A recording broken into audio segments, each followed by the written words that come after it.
Hey everyone, this is Ben from T3, and I'm here bringing you more coverage from the top 16 of the 2014 FFG World Championship event. On the right, we have Niles playing Kate, and on the left is Kenji playing Personal Evolution. And Kenji is another SoCal player who placed very, very well, and there was three of us that actually from Southern California that ended up making it to top 16. So very, very active meta. And right off the bat, Kenji's Mushin Notion something. I didn't quite make it out and install. And this is something that Kenji does a lot, and I think it's really, really strong out of Personal Evolution. Because either way, it's gonna work out. Either you could Mushin Notion a Cerebral Overrider, or a Ronin, or even an agenda like Fetal AI. But because of all of these Jinteki traps, a lot of people assume that it is going to be in trap. And Niles dieseling up to protect against the Junebug and running right into Cerebral Overrider. So running for the rest of the game with 3 brain damage, which is going to be really, really tough. That even means a single Ronin is going to kill him from now on, or even like 3 Neural EMPs. And it's going to really be have Niles on tilt. It's hard to recover from. Niles running R&D and stealing the Healer Hands. And that's the one thing. This build doesn't run the Jinteki build on the left. It doesn't really run that much ice. So really all of your cards are mostly just used as hit points, which is definitely something you see against a lot of Jinteki in particular.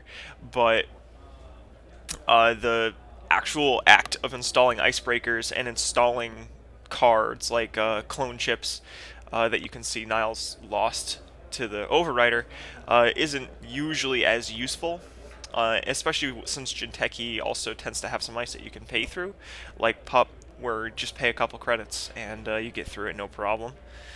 So Niles is going back and drawing up some cards and playing it, but the other thing that Jinteki will do is make it so that your multi-access cards, your legwork and your Maker's Eye, aren't necessarily as valuable because it's a high probability that you will just lose when you do that.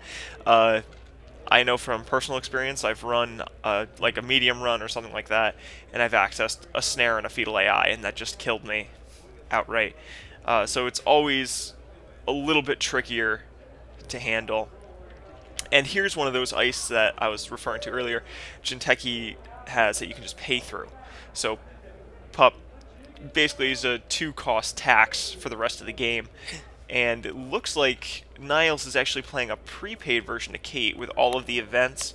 Like we can see a Quality Time and a Legwork, Maker's Eye, Dirty Laundry, Lucky Find, all of these things play really, really well with prepaid voice pad, kind of like the one that we saw John playing in the last video. But really the struggle here is going to be playing around that brain damage and getting to Jinteki's tricks before, or Jinteki's traps, before Kenji has a chance to actually trigger them.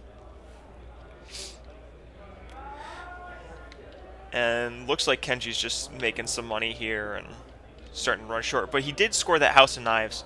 I was talking over it, but the House of Knives makes it so any run is going to be extremely dangerous when Niles does decide to start running again. Because now anything, almost anything can kill you with a 2-hand size. And Niles always has to draw up before he runs, just in case he hits a snare, or even like a Fetal AI. If he wants to steal it, he needs 3 cards against Personal Evolution.